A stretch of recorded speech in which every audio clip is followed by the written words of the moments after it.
You know that feeling at the end of the day when you can't point to anything that went wrong, but you're still exhausted in a way that sleep cannot fix?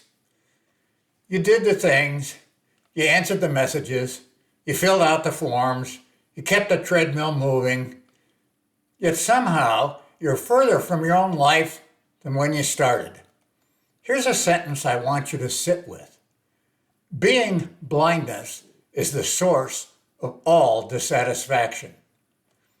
Being-blindness is the source of all dissatisfaction. Not bad luck, not a bad day, not even bad circumstances. Being-blindness. Permit me to try to explain what I mean. Most of us live entirely in one place. I call it becoming. It's the world of tasks, doings, and tabs, and forms, and notifications, and actions. Nothing in it holds still. The moment you finish something, three more things appear in its place. You were promised that the next tool, the next system, the next bit of technology would buy back your life, but somehow it just makes the treadmill run a little faster. You're just running to keep in place. That's becoming. It's relentless because nothing in it ever finishes. So naturally, you try to think your way out. Make a better plan. Get more organized. Find the right system.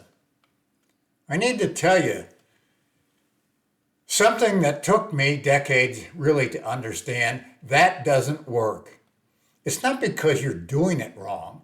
It's because it's logically impossible. Here's why. To think is to judge, to sort, to separate one thing from another. Every single thought is, at best, partial. So at best, it can only ever grab a slice of what's real. Therefore, no matter how many thoughts you stack up, no matter how clever the plan, you're still standing inside the very noisy flux that's exhausting you. You can't outthink the treadmill. The treadmill is made of thoughts. Is there anything else? Yes. Underneath all the mental noise, underneath the forms and the doings and the tasks and the tiredness, there's something that was never tired in the first place. I call it being. It's not a thought. It's not a feeling. It's not a doing. It's the silent awareness that's been present the entire time, observing the noise happen. You've likely touched it before. Maybe staring at the ocean.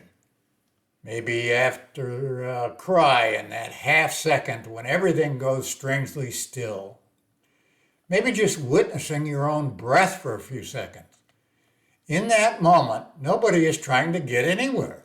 Nothing is missing. That stillness isn't an escape from your life. It's what your life is happening inside of. Most of us never learn to find that place on purpose. We get glimpses by accident and then go right back to the treadmill because nobody ever taught us it mattered. That's being-blindness. Not noticing what's already here underneath the noisy motion. That's not a personality flaw in you. It's just the default. Almost nobody ever escapes it without practice. Here's what's hopeful about it. It's not permanent. It's not about getting smarter or trying harder. It's about a different kind of attention. You don't fix exhaustion by adding one more idea to the pile. You fix it by spending a few minutes a day, just a few perhaps, not thinking, practicing, not trying to solve. Just noticing the silent stillness when the noise quiets down. That's not a retreat from your life. It's the doorway back into it. I'm Dennis Bradford. If today felt heavier than it should have, you're not broken and you're not alone. There's a way out that doesn't require you to win the race. If this resonated, I put together a short free guide that points farther than you are and why it matters. The calibration reference. Links below.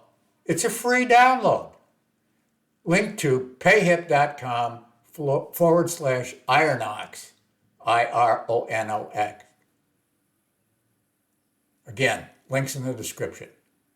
Peace.